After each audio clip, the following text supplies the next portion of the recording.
extremely violent extremist Islamists have been released. As part of this historic exchange, Israel agreeing to release nearly 2,000 Palestinian prisoners. And one of those attacked you in 2010, and he killed your friend. I was a tour guide and I was guiding an American Christian friend. We've climbed up to this viewpoint, and then suddenly in the bushes I see something move. So we carry on walking, and Christine's, a few meters behind me, and I hear her scream. And what happened next? It's always hard to talk about this, Winston. And I catch a glint of the sun on its blade, and I believed I was going to be beheaded. I watched the most unthinkable sight of an innocent woman hacked to death as she's praying to her God. Do we know much information about his release, where he'd be released to? How did we get to the point where now we have to release these murderers? This savage jihadist who has committed an unforgivable crime is out free. And I see that there's two parties who are responsible for this. We're dealing with savagery here. That needs to be wiped out from the face of the earth.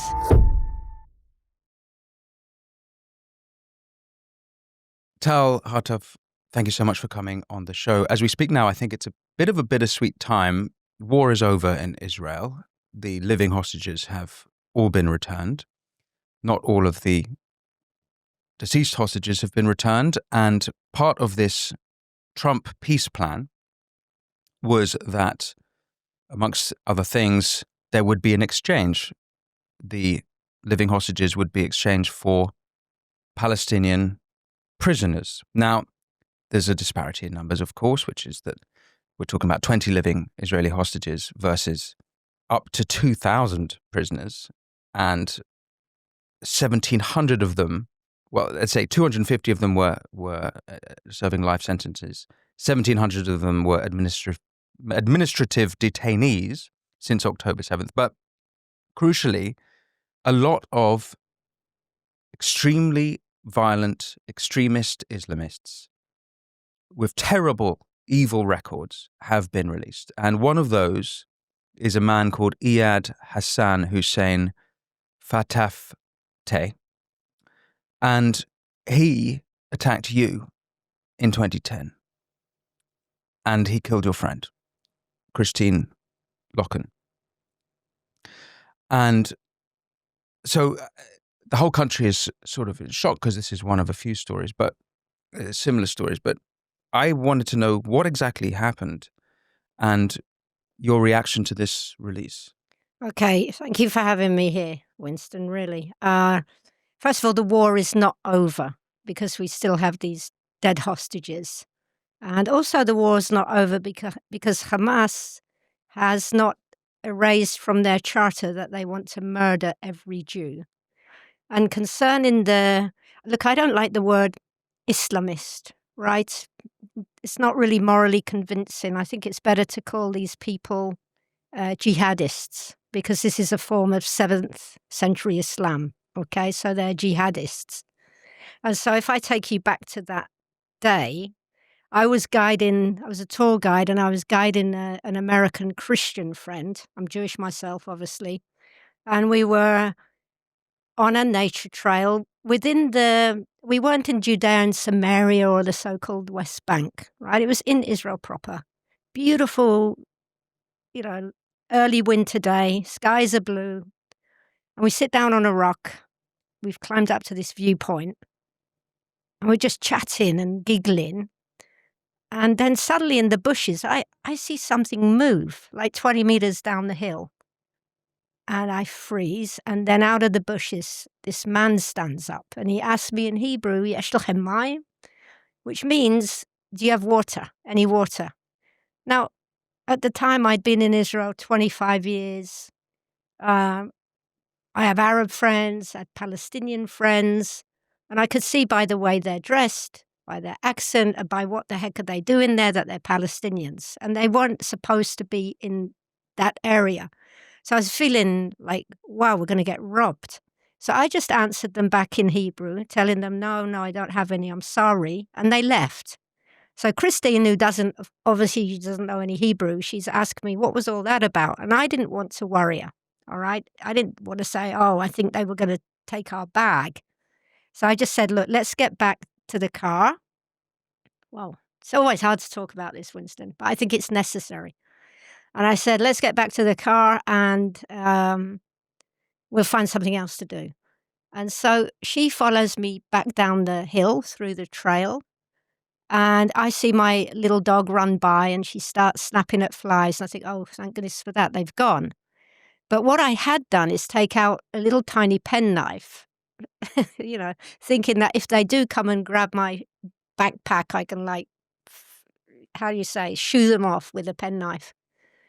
So we carry on walking, and Christine's, I don't know, a few meters behind me, and my mind is already in other places, and I hear her scream. And as I turn around, one of them jumps on me, and I fall to the ground. I'm like winded. I break my nose, and I can't breathe. I literally can't breathe, but I managed to wiggle over onto my back, and then he's kneading his way up my chest, he's kneeling on me, and I take my chance and I stab him in the nuts, right? But he overpowered me and he took away my penknife and he hoisted me up. And all I can think of is, where's Christine? And I catch a glance behind me and this other terrorist has got her and he's holding a long curved kitchen knife to her throat. And then the one who's got me, by the way, he was wearing an Israeli police jacket and Israeli army trousers. He puts his hand in the jacket and he draws out a serrated knife. I know this from what happened in the end. 7 centimeters in width and over 1 foot long.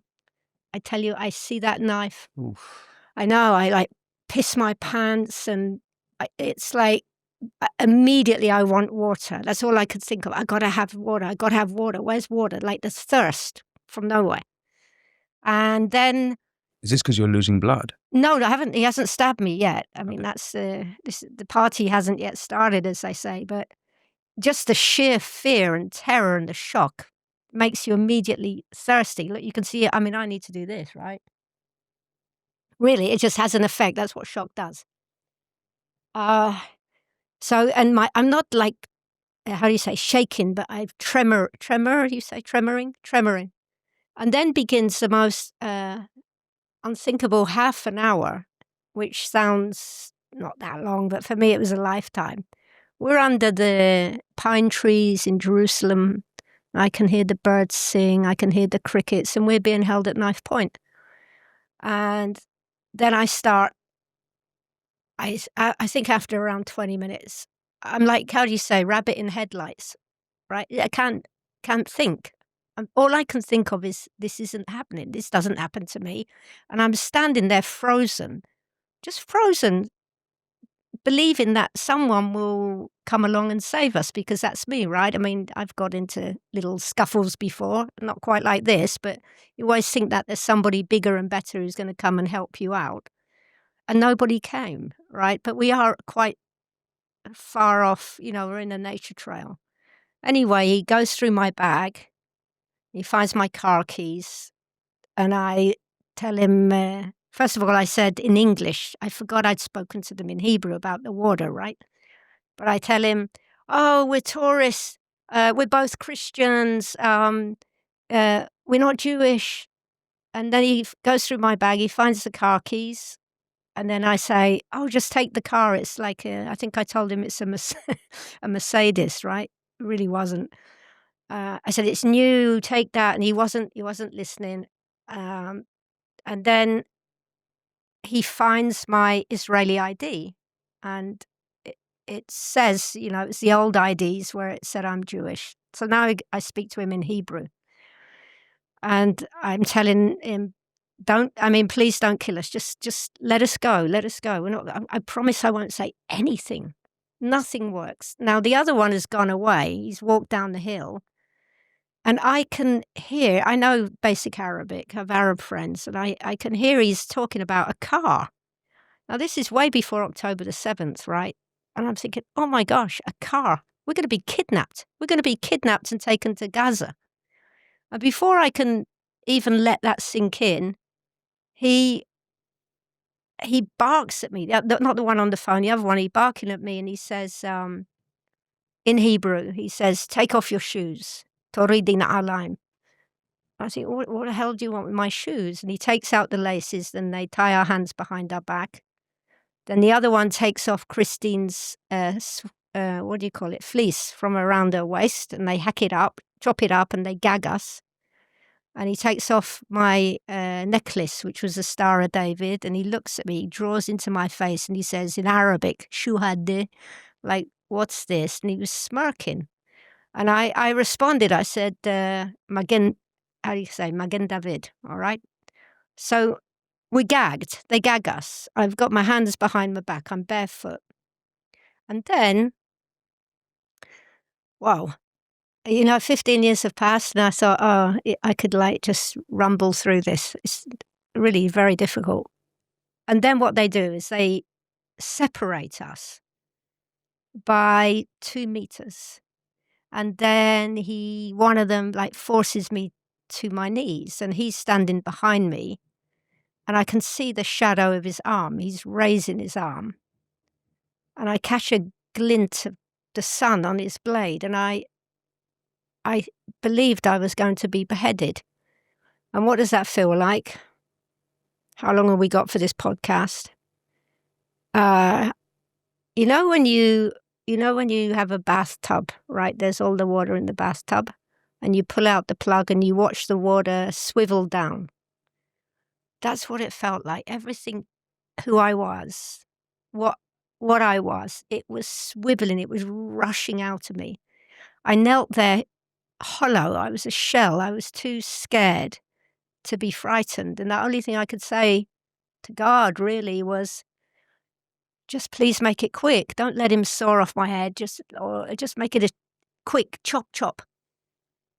And then, I'm a musician, and I know you're an amazing musician. And so a lot of this event is very musical for me. I remember the sounds actually more than the sights now. And what happened next was like this symphony of monotheism. And it all happened at once, right? They say, Allahu Akbar. I hear Christine say, Jesus, help me. And I say, I mumble. I actually threw up behind my gag. I said, Shema Yisrael, Hashem Eloheinu, Hashem Echad. Hear, O Israel, the Lord your God. The Lord is one. And then he stabs me in the back so hard.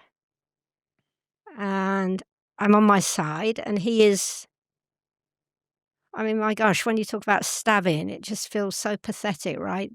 But he is beating me with this machete, and time and again, it's relentless. And he's doing it slowly. They hacked without fury. They were smoking a cigarette. And I can hear my bones crunch, and I can feel my flesh rip. And I hear him sigh like he's peeved, right? He's peeved because he chose the wrong blade, and because the serrated blade is getting stuck in bone. And as he's repeatedly stabbing me, I just said, give me one last chance. God, give me one last chance. And I had the wherewithal to decide to play dead. And I kept my eyes open, assuming that's how people die. And as he's trying to murder me, I watched the most unthinkable sight of a innocent woman hacked to death as she's praying to her God. And after 17 stab wounds, I knew it was that many, obviously, afterwards, they leave. And I'm laying there, just like bludgeoned puddle of blood. And at this point now, nothing hurts anymore, right? Doesn't hurt. That's done with. I'm just warm, feel peaceful. I just want to sleep. And then, I'm on my side and I hear the ground vibrating and they're coming back. And one swivels me like on my back. And now I'm just like listlessly staring up at the canopy of pines and the sun is low. And then I see the silhouette of his, hand, a hand that God made, holding a knife, a machete. And he stabs me in the chest. And that particular stab missed my heart by 4 millimeters and it broke my sternum. They leave again, believing we're both dead. And then I have one commission in life, which is to get up and try to die in a place near where I parked the car so the police could find my body. And it's like a mammoth struggle with my hands tied. And I managed to stand. And I'll tell you something. I walked into that forest Jewish-ish. And when I stood to walk out, I walked out as a Jew. That was a very defining moment. And I start walking. I have 18 machete wounds, over 30 broken bones, snapped ribs, collapsed lung, dislocated shoulder, broken shoulder blade, sliced diaphragm, bones splintered in my lungs. And in that state, I walked over a mile and managed to find some kind of help at a picnic table. And when I'm walking through that forest, this is another life-defining moment for me. I mean, I never thought, I should have posted this on social media. I'd have got loads of likes, or I never bought a house or never really organized myself to have a career. And all these things that we consider important have no value whatsoever, really, in the light of eternity. All I could think about is the people I love. I'll never see them again. It's so unthinkable. The shop is closing. And I was, I'm an avid bird watcher. I know it sounds ridiculous, but I heard this type of bird and thought, I'll never hear a bird again. And the grief incurred in what did I squander life? Did I not make the most of every moment? And I'm walking, and of course I can't breathe properly because of my collapsed lung. It's like being at high altitude. And every step, I want to just give up and die, right? Just give up and die. I wasn't scared of dying. I wasn't at that point. And you know what I did? And I'm a pianist, a jazz pianist.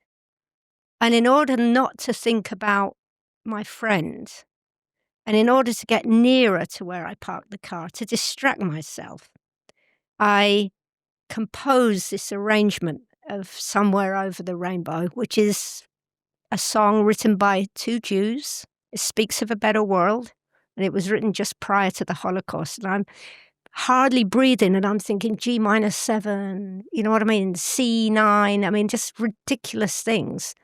And that's how I managed to get to help. And by the time I got to help, I mean, I remember I was on the trail and I could see there was a family having a picnic there. And the sun's behind me. So in other words, it's blinding them. And I can't breathe, let alone call out. And I'm so close to them and they still don't look up. And then I never forget this, Winston. I remember my shadow creeping over the table. It suddenly darkens the Coca-Cola and the hummus. And this woman looks up and she screams. And then I just collapse to the ground. Army helicopter, ambulance, police. I get to the hospital. I mean, you're a Brit, right? You like irony. This is the irony of it. And there's more than irony. There's a message here as well. I'm rushed to the operating theatre. And the last words I hear before I go under the, anesthetic, was from one surgeon to another who said in Hebrew, Muhammad, talita sakin. Muhammad, give me the knife. Pass me the scalpel. And I say it every time. It was an Arab Muslim Israeli surgeon who saved my life. And why is that important? Because, and we can talk about this, how we treat people. Doesn't matter what outrage or feelings of offense or how poor or victimized we are, we always have a choice. We have a choice between a machete or a scalpel. We have a choice to do good in the world or to do evil in the world. So they were apprehended very quickly because that little stab I did when I stabbed him in the balls, I was soaked in blood, but his DNA was on my sleeve. So the police were able to apprehend him. And so they were arrested. And the other one had also murdered another Israeli lady 10 months previously. And that murder had gone unsolved. So they both was arrested. I was in court with them. They were sentenced. And the one who was stabbing me multiple times, as you kindly reminded me, this savage jihadist who has committed an unforgivable crime is out free. Well, thank you for sharing that. That was so difficult to hear, so I can't imagine. You should try being me. Yeah. Right. Who was Christine? What this might be a good moment to honor her. I yeah, guess. Thank you. Well, I met Christine 3 months before the attack. I was like a rookie guide. I was learning to guide also the Holocaust in Poland, right? So I was doing a bit of guiding in Poland to an ecumenical group of mostly Christians, but a couple of Jewish stragglers. And Christine was on that trip. Now, what I found, this is chilling, what I found remarkable, you know what guides do? You have to get all the sheep on the bus, right? Come on, come on. And we're at one of the extermination camps, not a concentration camp, an extermination camp, Sobibor to be exact. And I get back on the bus and people are saying, Christine, where's Christine Lucan? Oh, there's always one, right? She's not here. So I had to walk back through that valley of the shadow of death, that same path that 150,000 Jews walked all those years ago to be gassed. I walked down that path and I find Christine Lucan. She was leaning against the most incredible memorial of the weeping mother holding her child. And Christine was like mumbling something. And I walk up to her and I say, Christine, let's go come on, we got to get on the bus. What are you doing? And she kind of smiles and she says, I'm sorry, I was trying to recite Kaddish. And Kaddish is the Jewish prayer. We say it every day, but it's also a mourner's prayer, and we say it upon the death of somebody. And for me to find a Christian woman who's mumbling out these prayers in Aramaic was so moving. I became friends with her, and at the end of the trip, I invited her to Israel. So you can imagine the survivor's guilt there, right? I invited her. I didn't stab the terrorist hard enough. I didn't do this enough. I didn't do that enough. She died, not me. So it's a very complicated. I know it's not. I know that that's not the true. Yeah, I know that up here, but I'm not. It's not. This release of this savage has made me not know it in my heart again. Do you know what I mean?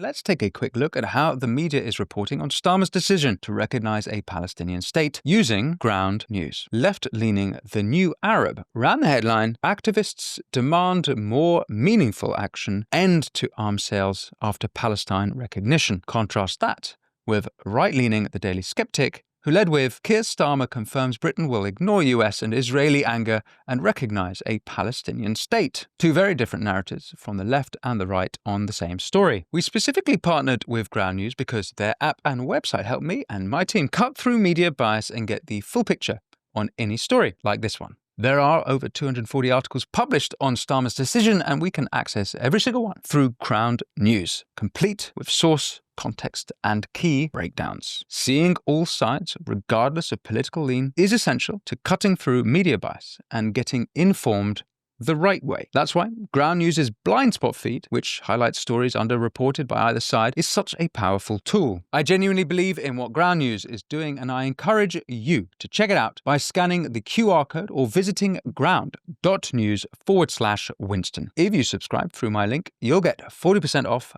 unlimited access. Ground News is subscriber funded. So by supporting my sponsors, you're also supporting this show. So, do we know much information about his release, where he'll be released to? Do we know, you, as you say, this was, I believe, near Beit Shemesh, yeah. which is sort of west of Jerusalem. That's right. And you describe him, you said earlier that you knew by his dress that he was not supposed to be there. Do we know whether he would be going back to the West Bank or to Gaza, where exactly he's been? I do know. I only found out yesterday because I found out yesterday where he's released to. And I only found out, by the way, that he was being released. I only found out on Google. Nobody ever told me. I mean, that was a shock. That added insult to injury. So I found out yesterday he's been released to Egypt. All right. And then, somebody sent me, I've still got my Arab friends, wonderful friends. And I asked one of them, he's a Muslim soldier, Israeli Muslim soldier, who's a friend of Tommy Robinson, Yahya Mohammed. And I asked Yahya, I said, listen, can you find out where this savage is? And then he found me a Facebook link of his brother, of this murderer's brother. And I could see the murderer again. It's like a 10-second thing. And he's gloating and he's proud and they're calling him a hero. I wish I hadn't watched it, really. Because this, the idea, this is a conversation we need to have, right? Like the rage. That's why I wrote a book, The Rage Less Traveled, right? The rage that is incurred with murder and the helplessness of it all, right?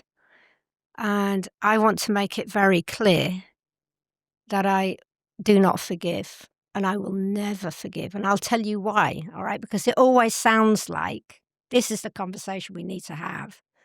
Always sounds like if somebody refuses to forgive, they're just going to be bitter and horrible and they're not going to get on with their life. And if you ask any of my friends in the last few years, I've got back to life. I'm actually one of the funniest people I know. I really am. And I've been able to laugh again and get out in nature. But this has thrown me back somewhat. But the reason I could get back to life is that I held onto and maintained my right, my moral obligation to hate evil. And when it comes to any sin, not just in Judaism, in Christianity too, right? What is needed for forgiveness to happen? There needs to be the person who did the wrongdoing, right? I mean, the wrongdoing, correct? And there needs to be the person who has been wronged. These parties must have a conversation where the person who did wrong must request forgiveness and then actually make restitution. All right, even in the New Testament, I know the New Testament well. I was a tour guide for many Christians. Even in the New Testament, in the Gospel of Luke, you can see John the Baptist. He's like really, really tough with the forgiveness stuff. There's no easy pass. It says you do wrong, you pay back 4 times because that's what's written in the Hebrew Bible. And by the way, the Hebrew Bible is the only Bible Jesus had, but that's another thing. So when it comes to murder, you've got 2 parts, how can we forgive murder? There is an absence of one of these participants, right? The person who has been murdered is not around to forgive. So it doesn't make murder, when I say murder is impossible to forgive, I'm not talking about an emotional response. I can talk about it very dispassionately. It's simply, rationally, logically impossible to forgive.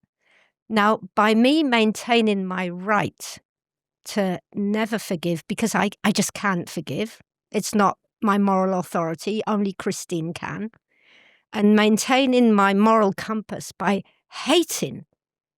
You cannot hate evil enough, right? I think Tommy Robinson said that the other day in an interview. You can't hate them enough. And hate is a virtue. Hate is a virtue in this case, right? So what that did to me, instead of people, like Jews actually never have a conversation about forgiveness. I mean, I don't know, one Jew has told me to forgive.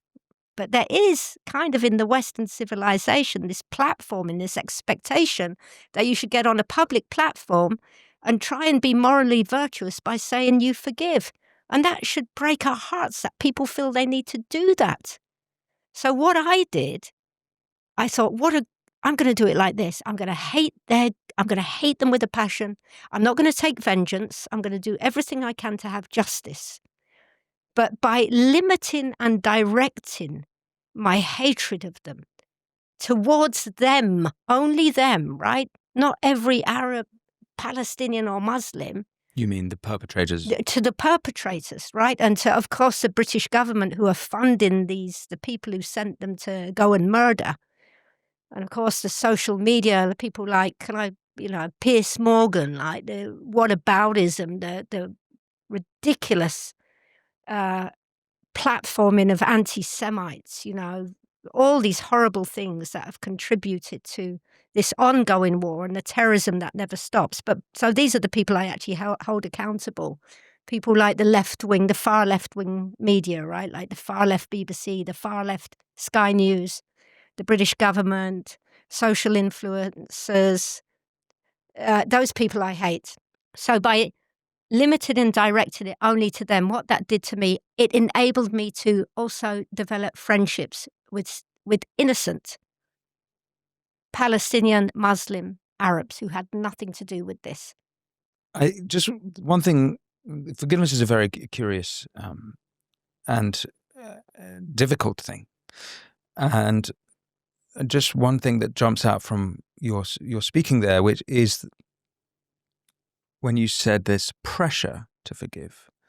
And that seems to me to be quite curious. I wonder if that's an Israeli phenomenon because, and if I make a counterexample, when Charlie Kirk was murdered in America about a month ago, his widow went at this huge memorial service that was in the stadium in Arizona.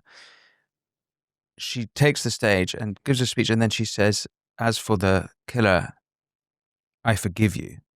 Now, of course, she's a Christian and she's commanded to forgive. That pressure, if it's coming from anyone, it's not actually coming from peers. I think it's coming from Scripture, and it's aspirational. I think that God knows how difficult forgiveness is, and the aspiration to forgive is there rather than the pressure. I suppose perhaps it is a commandment. And I'm not necessarily suggesting we have a theological discussion right now, but no, we absolutely should. Her doing that, I don't think in fact, I know I couldn't have if I was in her position, even though as a Christian, I believe I'm commanded to do so.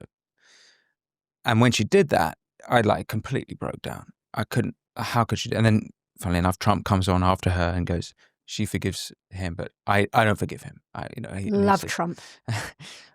When you say there's a pressure to forgive, what exactly are you referring to? What I mean is this, Winston, okay, and I respect your Christian faith. I really do think that Christianity, this was my speciality as a tour guide, by the way, was to take, not like pilgrims around, but Christian academics. And as much as I understand in Christianity, don't you have the creed, he was born of the Virgin Mary, what's next? Suffered under Pontius Pilate and then died, right? What happened to the 30 years in between? Nobody talks about the historical Jesus. And that's a very important discussion we need to have, because everything in the Christian New Testament takes place in Jewish culture. Yes. And so I'll tell you about... Jesus was a Jewish rabbi. rabbi is a little bit of a later term, but the point is this, right? Jews have a much more, and if I can say it humbly, have a much more complex and gritty personality to get through the difficulties of life, right?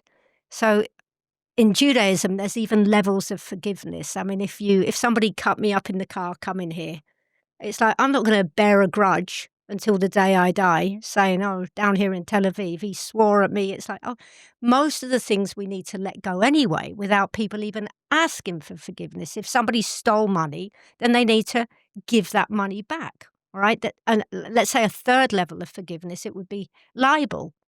Because even if somebody is sorry that they libeled you, Judaism says, well, that's up to you if you forgive them. Now, why is that?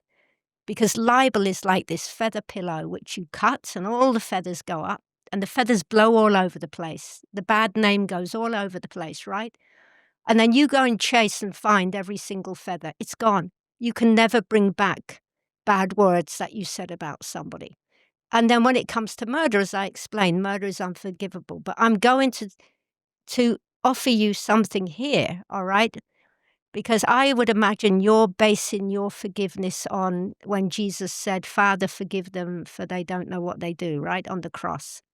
But you're ignoring, let's say, the Gospel of Matthew, where there's clear instructions. Like if your brother, someone Yes. in the community, if he did something wrong, go and tell him, like, you got to make right. If he doesn't listen, bring a witness. And what happens if he refuses to say sorry? You treat him like a tax collector. You do not forgive him. So I think forgiveness in Christianity needs to be examined in a much more thoughtful way. And this platforming of forgiveness, and I'm not 1 minute blaming Charlie Kirk's wife, God bless her, right? My question is, what is she forgiving? Is she forgiving the murderer? By the way, it's thou shalt not murder. Nowhere in the Bible does it say thou shalt not kill. It's thou shalt not murder. That's very important. Even the Pope misquotes that. So is his wife forgiving the murderer for the effects it's had on her life? That's her. That she can do that, but she cannot forgive the murder of her husband itself, the actual murder. She can only forgive the implications that means for her and her family. Unfortunately, I don't have that scripture from Matthew to hand. I think you're largely correct, although my memory of it is that it says that if after mediation and et cetera, still there is no acknowledgement of what's happened, you're not obliged for reconciliation. But reconciliation is not the same as forgiveness. So it has nothing to do with treat them like a tax collector. Yeah. So, but that's not the same as not forgiving. That means you don't have to oblige to continue a relationship. No, that's not true historically, because the tax collectors, and I know this is a tour guide, right? I know about Roman culture. These tax collectors were like what we would call capos in the Holocaust. Well, even capos were forced into a position, but these Jewish people who were tax collectors were seen as the enemy. They were betraying their own people. You know, there's a lot of ill feeling there. And so you're taking the worst example possible. Don't even have anything to do with this person.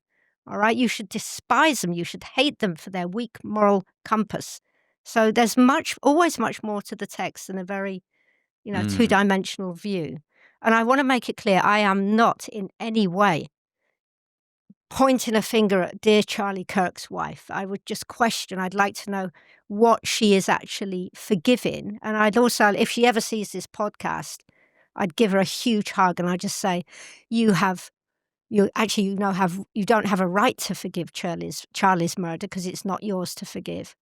And I'm with you. If you don't want to forgive this for what he did to you, I'm with you. I'm going to support you all the way. And that is virtuous, because murder affects individuals, affects spouses, families, communities, towns, nations, and ultimately affects the world. It's an unforgivable sin. I certainly, if I'd gone through the horrific incident that you went through, I'm not sure that I could bring myself to forgive. So But you wouldn't be expected to, Winston. You wouldn't. That would be immoral. No, because Christians should hate evil. Jesus yes, hates evil. You don't forgive but as you evil. also said, and earlier in this conversation, it was a hand of God that Meaning that a hand made by God that lifted that knife, and so there is evil, and then there are people. there's choice. There's choice. There's choice. Like nobody from heaven said, "Go and murder that Jew." Everything is a choice. That's I believe in hating evil. Absolutely. good. And these people are evil. I never called them animals. Have you noticed? They're people, and that's what's scary. Yeah. And that should cause an inquiry as how people could do this to one another. When it comes to the deal that's been brokered for, you say war is continued, but this exchange, are you unhappy with the deal? Are you displeased with the deal? Do you think that we've got the hostages back? That's a good thing. They're safe. So actually, for their safety, it's worth what we've exchanged for it? Or do you think this is a bad deal? Those released, and I say, do you think? I'm not trying to. It's a very leading question, but these are things I've heard this week in Israel. These monsters have been released, and if they don't commit more heinous atrocities like they already have, their progeny will, and their ideas will be propagated, and there will be more heinous October 7th in the future. What's your take on the deal? Do you think, how do you stand on it? You ask very complicated questions, Winston. All right, you remember the song by the Birds, "Turn, Turn, Turn," right? That's based on the book of Ecclesiastes. There's a time for this and a time for that.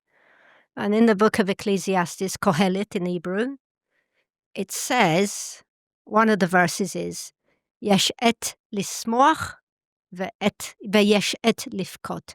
There is a time to be joyful and a time to weep. Aye. These aren't two separate times. This is that time.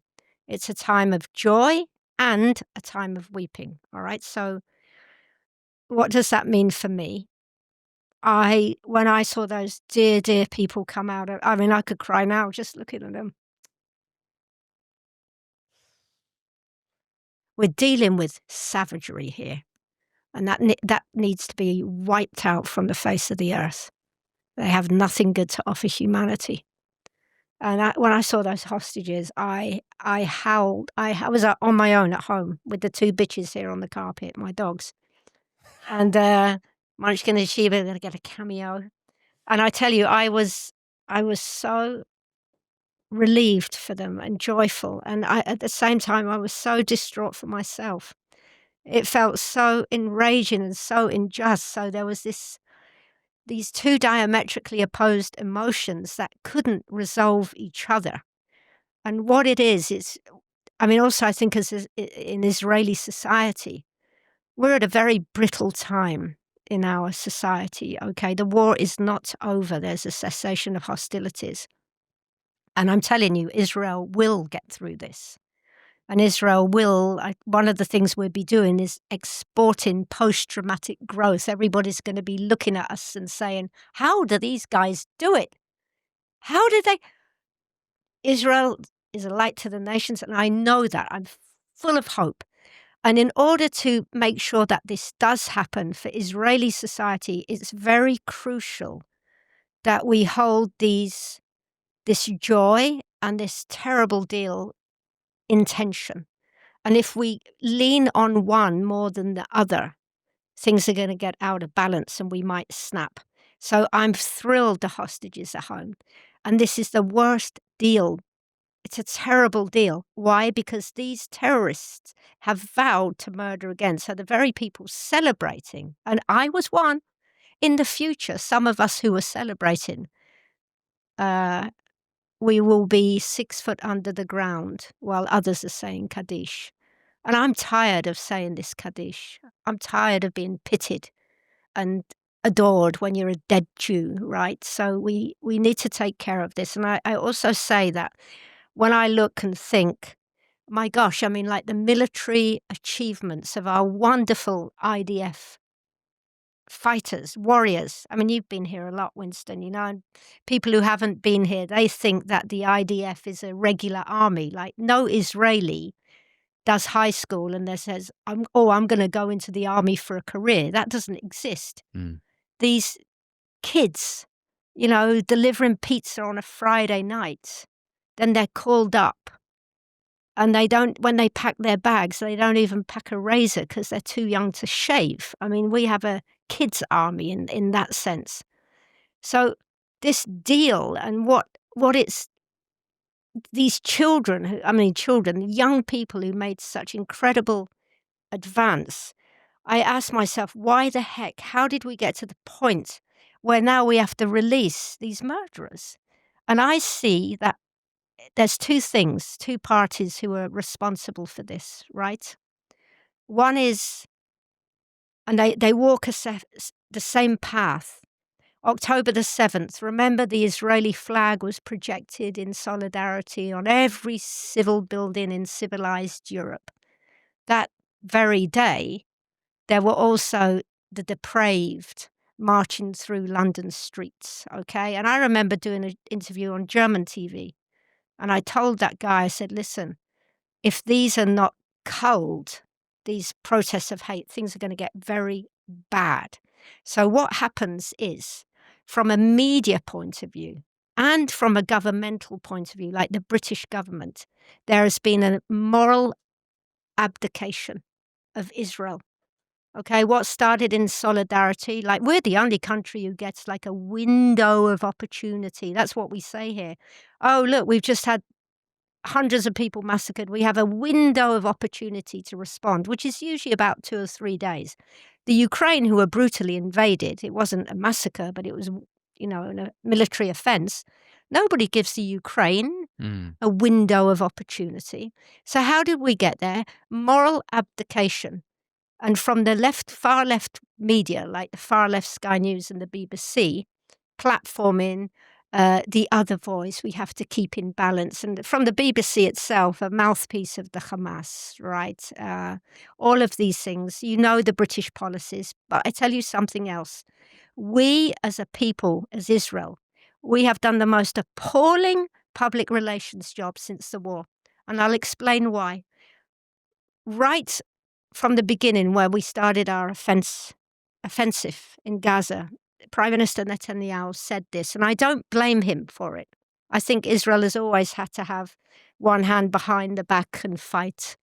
Are you turning healthy fruits into highly unhealthy fruits without even realizing it? Fruit can be one of the healthiest things you can put into your body, but the majority of Americans are guilty of making this single mistake that can counteract all of the health benefits of fruit. Some fruits can help with occasional constipation, reduce bloating, and even help burn calories. Others can wreak havoc on your digestive system and energy levels. I came across this viral presentation from world-renowned heart surgeon Dr. Stephen Gundry, which explains everything. I learnt a lot. It has made me rethink my brekkie. I'm going to put a link for you all to watch it because I think this is important information. Go watch it right now at thehealthyfat.com/win. Oh, and by the way, eliminating these specific fruits could forever help increase energy levels, decrease brain fog, support digestion, and even lose weight. Dr. Gundry has lost 70 pounds himself using his research and has kept the weight off for over 20 years and counting. His digestive issues are gone. His health, I am told, is fantastic, and he feels younger and healthier today than he did in his 40s. His video has been watched now by over 20 million people. And you can watch and learn more over at thehealthyfat.com/win. It's linked at the bottom of the video, but he'll teach you exactly how he's kept his weight off for free. Now, back on with the show. So right from the time that Israel began the offensive, my prime minister came out with a statement, and I don't blame him because we know that we only have this window of opportunity and the world is going to bash us for fighting back. So we want to look good. We want to reassure. So the Prime Minister said, he announced in English, I think, our war is only with Hamas. It's not against the civilians. Why is that a problem? It's become a terrible problem, and it's led to the accusations of fake news, genocide. Because if you look at the GoPro footage of the terrorists, right, you'll see some of them with different color headbands.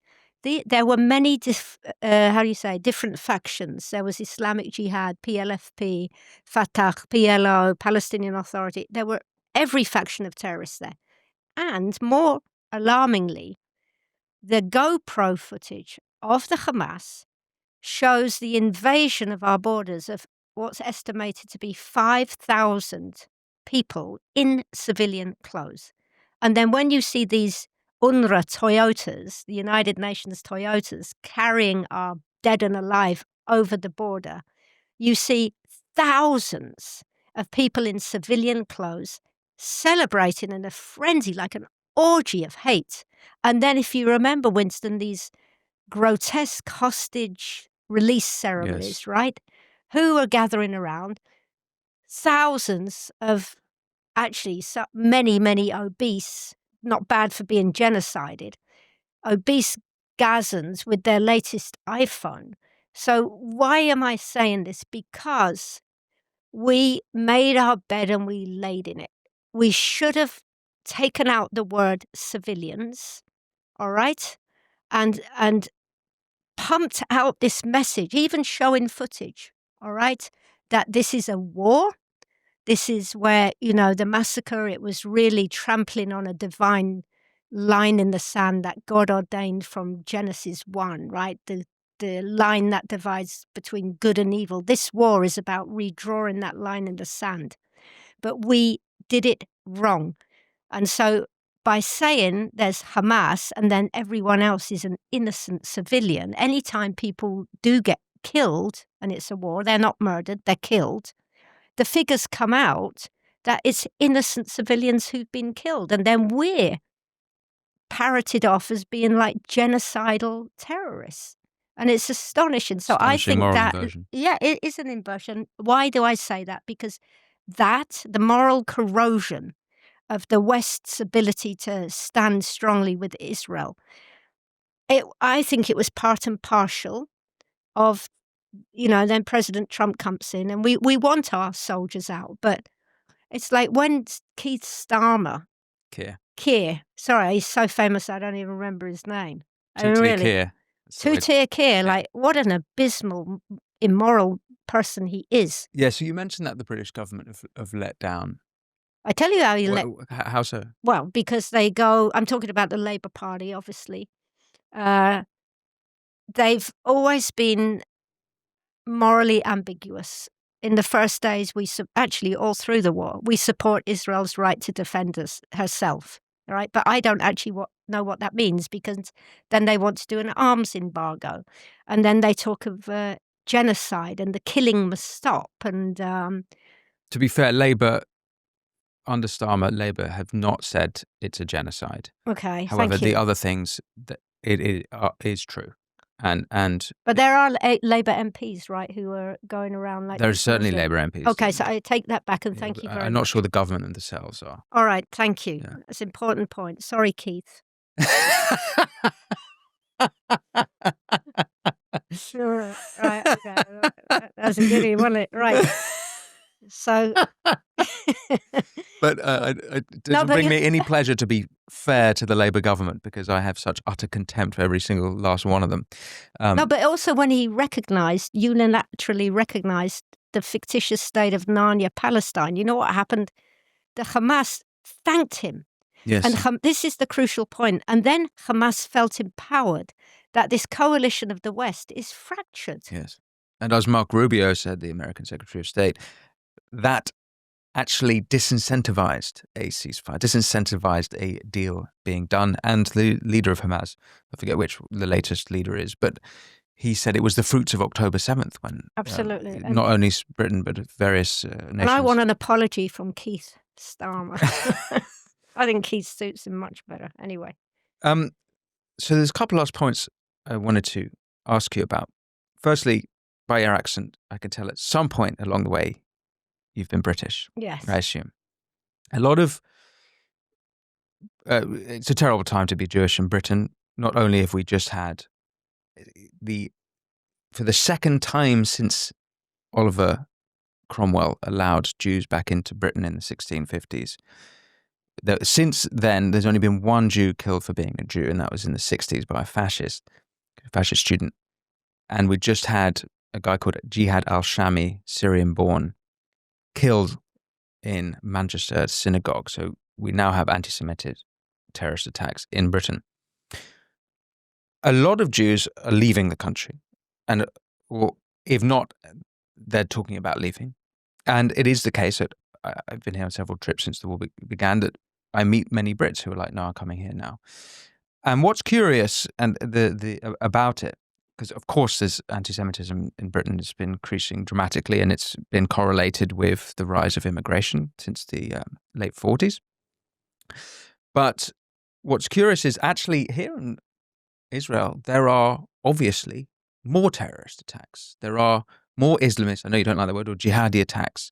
Here, there are more purely anti-Semitic attacks than there are in Britain. So it's kind of curious. I mean, on October 7th alone, there's about 250 Israelis who were killed, which is more than double all of those who have been killed in Islamist attacks since 2005 and the 7/7 bombings, including the 7/7 bombings in London. So this isn't actually necessarily a safer place to be or to be Jewish. And yet so many, and by the way, this is not just Britain, America as well, and they've had several anti-Semitic murders in America this year alone. And yet I meet so many Americans doing Aliyah and moving here. Can you explain this paradox or this contradiction to me? It does sound ironic, but I think Israel's one of the safest countries on earth. I think my last visit to London was when I spoke at Tommy Robinson's rally when he was in prison. I've never felt so frightened in my life, right? But I tell you what makes Israel a safe You place. felt frightened in London? Oh, terrified. At a Tommy Robinson march? Not at the Tommy's march. No, I'm sorry. I have to clarify that. Afterwards, right? It got late, and Tommy's security, like Liam Tufts and all that, they're walking me back to the tube station.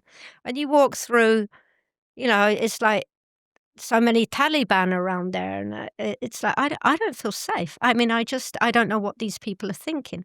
And I tell you something that what makes me feel safe, and what should Britain do? Like when that terrible murder, that jihadist murder happened to the Jewish people in Manchester, I'm sorry. I can't remember his name, the Prime Minister, Starmer. Keith. Big Keith. Oh my gosh, this is going to go viral. So Keith Starmer, he still hasn't called it an Islamic terror attack, an Islamistic terror attack. And that, you know how that's going to be very detrimental for Britain? Because you have most people saying, oh, for goodness sake, call it what it is. Now, you have in Britain very honourable Muslims. All right, you have Raja Maya, Raja Mia, yeah. Mia. He's been on the show, yeah. Oh, I'd love to meet Raja. He's a very special culturally man. Muslim, Very brave. all right? Very brave. And a believing Muslim. Right, so it's like, so what will happen if this Keith Starmer doesn't call out, if he doesn't name this is jihadic Islamic terrorism, what happened in Manchester? What he's actually going to do is he's going to make people like Raja even more unsafe, because the rest of the British public, they're going to feel unsafe by all the Muslims, right? And so he needs, and so Starmer needs to hold accountable the Muslim communities. Okay, I mean, then the ones who aren't speaking up, even if they think it's wrong, that's very worrying too. But the mosques and the schools and the communities need to be held accountable. Yes. Raja's nearly on his own. And in Israel, by the way, we know what the enemy is. We know it's jihad. And we have Muslim soldiers who've fallen in battle, who are fighting today, or on the borders. We have a very healthy attitude to Islam. Yes. And Britain doesn't have that. Yes. And so I would say that Israel is an incredibly safe place. I'll just colour in your point there. People often forget this, but there was actually a Muslim imam murdered in Rotherham, in a Rotherham playground some years ago, by Muslims, by Islamists, who identified, I think, as ISIS. Terrible. And so actual British Muslims are being killed by Islamists. That's one point. Second point is, and this is relevant to the Trump deal, is if you look at how the Americans, particularly Jared Kushner, got the Muslim majority countries to join the Abraham Accords, the 5 Muslim majority countries. Kosovo is often forgotten in that group. The way they did it was that he identified the common interest that Israel had with all of them, and there were 2 things. One, that they identified Iran as a common enemy and the serious threat in the region and to the world. 2, the common enemy was radical Islam. They all understood that radical Islam was a problem. Even the Emiratis are calling out Britain today for not taking the Muslim Brotherhood serious enough. So I think it just adding to your point. Now, the last question I wanted to ask you, you've mentioned now several times Tommy Robinson. And as you say, you spoke at a march of his. And as we speak now, he has just arrived in Israel. And there's a bit of hoo-ha about this and a bit of fighting amongst British Jews and Israelis about whether or not he is a friend of Israel, a friend of Jews. And I wondered if you might unpack this contention for me. Obviously, having listened to you speak, I can tell which side you land on it. For sure. I don't know what your relationship is with Tommy, more than what you've said there, but perhaps you can understand, you can explain to me why there is even an argument here.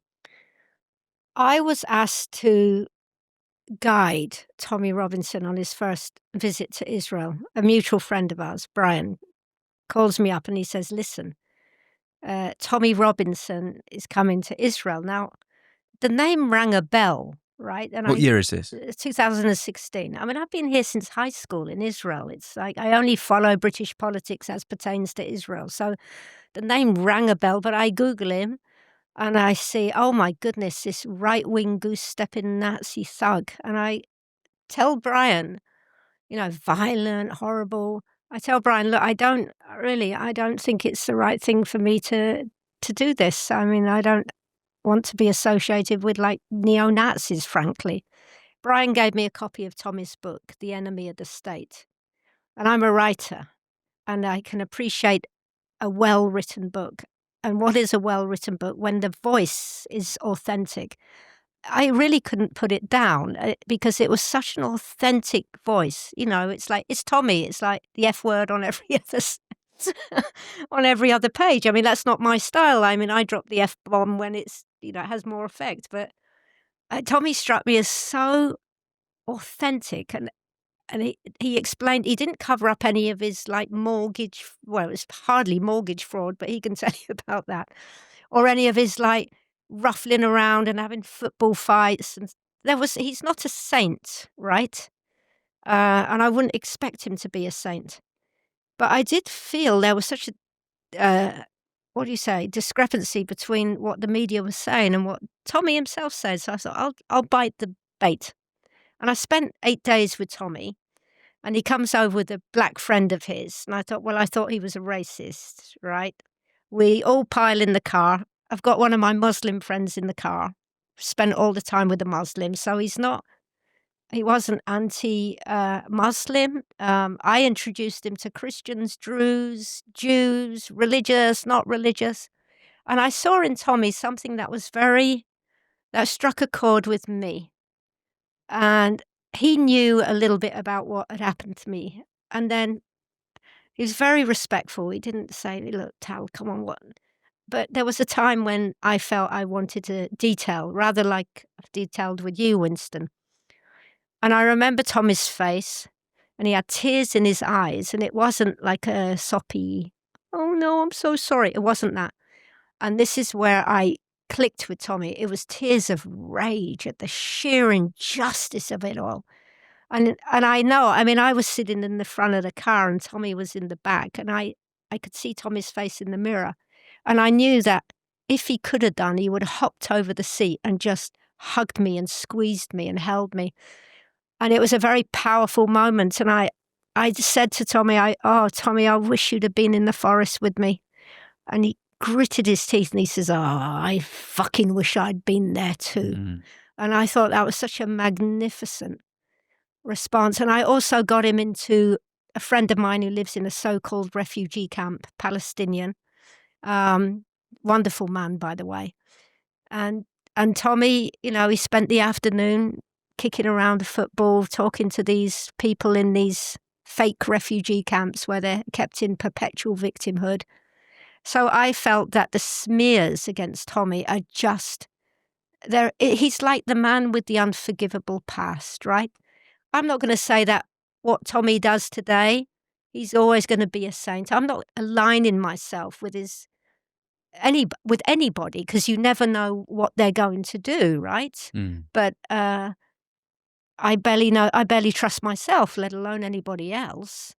But to imply that Tommy is not a friend of Israel is absolutely, it's ridiculous. Tommy has paid a heavy price for standing up for Israel. And just as the man himself, not the public figure, it's the little conversations you have with people, right? He's a very dear man, and he's really a man as well. Mm. So I think with the British Jews, I don't know what it's like to live there anymore. I can understand them. They don't want to upset the apple cart. On the other hand, it does kind of feel like the Jews of Germany in when Hitler came to power, when they were scrambling around in their closets looking for their World War I medals to prove how loyal they are to the state. And 9 years later, they would, we know what happened. So I don't think that the Jewish people in Britain will be able to convince and appease the jihadists and even this government.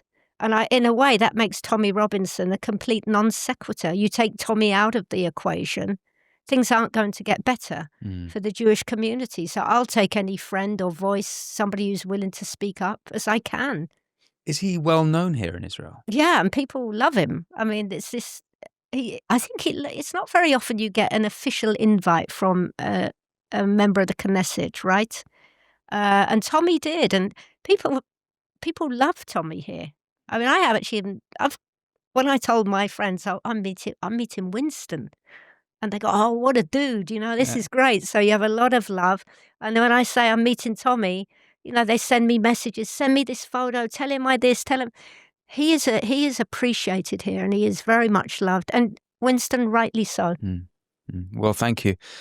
We've covered so much. I really appreciate you sharing your story, and it really is horrific, obviously, and a reminder of how raw this whole conflict is, and how well, frankly, I'm pretty skeptical about the deal and what's next. And much as I appreciate that Trump has moved forward in attempting to bring peace to the region, I don't know what bodes next. And hearing you speak there, I'm just reminded that you can never really rest on your laurels here. Before we wrap things up, is there anything else that you'd like to bring attention to? Anything you think I might have missed in our conversations, or anything you'd like to bring listeners and viewers? Anything you'd like? You have your book, perhaps you'd like to bring attention to. Thank you, Winston. I mean, we need a conversation of 10 hours, right? Yeah, we do. I mean, really. Well, thank you. The book is The Rage Less Traveled. And I think we did touch on it, right? I mean, I'll say it does pertain to the Gazans and this victimhood of Palestinians, which is marketed by everybody, really. And I think of my losses since the attack. I mean, I'm like the same person but different. Do you know what I mean? But if I was to count my losses, obviously the loss of a friend, the loss of my physical health, loss of mental health. I needed care 24/7. I had to sell up everything. I even, had to give away my piano, which was very heartbreaking. I lost the self-respect of providing for myself, the dignity that comes with work. I lost sleep. I lost the joy of the mundane, just chatting about this or that, because my mind was flooded with this murder. And I was really and am raging and outraged. But despite all this, even though I'm outraged and I was victimized, I haven't gone around taking out my outrage and frustrations by pouncing on Muslims, tying them up and hacking them to death. And not one Israeli, when I was in recovery, not one came to me and said, look what those bastards did to you. They didn't even speak about them. They'd like bring food. Jews always bring food. It's like, what do I need for? It always made me laugh. It's like, really, it's not the time for eating. I can't even breathe. And they'd walk in, and it was wonderful. There was no advisory committee. Nobody looked bald and wise. They'd walk in, they'd bring a bottle of whiskey, something to eat, and the first thing they'd say would be, "May God avenge her blood, Christine's blood." And that felt so good. And that was very empowering. So what I would want to do by addressing this whole war, and you can see the difference, right? If you really love the Gazans, the people of Gaza, as Trump calls them, or the Palestinians, the kindest thing you can do would to empower them to let go of perpetual victimhood and take responsibility. Take responsibility for their life, because life is not kind or fair to most people. Mm-hmm. And I'll finish with this because you're a Christian man, right? That all of this, there's a beautiful story in the book of Bereshit in Genesis where Jacob struggles with this man, right? Angel. And at the end of this, like, he gets a limp, Jacob gets hurt. And it says in the Hebrew text, Jesus' Bible, it says, and Jacob fought with God and men. And then God says, because you fought with God and men and prevailed, I'm going to change your name to Israel. And this has been very much a war of 3,000 years, really, for the Jewish people. And we have struggled military, physically, with men, with armies, with jihadists. And we've struggled with very, very important moral subjects like when to forgive and when not to forgive. And it is in this struggle that we are called Israel, and Israel will prevail. Well, on that wonderful note, thank you so much, Tal, for speaking with me, and God bless you. Thank you, Winston. Thank you for watching The Winston Marshall Show with Tal Hartuv. Remember, if you head over to winstonmarshall.co.uk, not only will you enjoy ad-free viewing and listening, but you'll have the opportunity to ask future guests your questions. That's all at winstonmarshall.co.uk. Otherwise, please remember to press subscribe, and until next time, be well.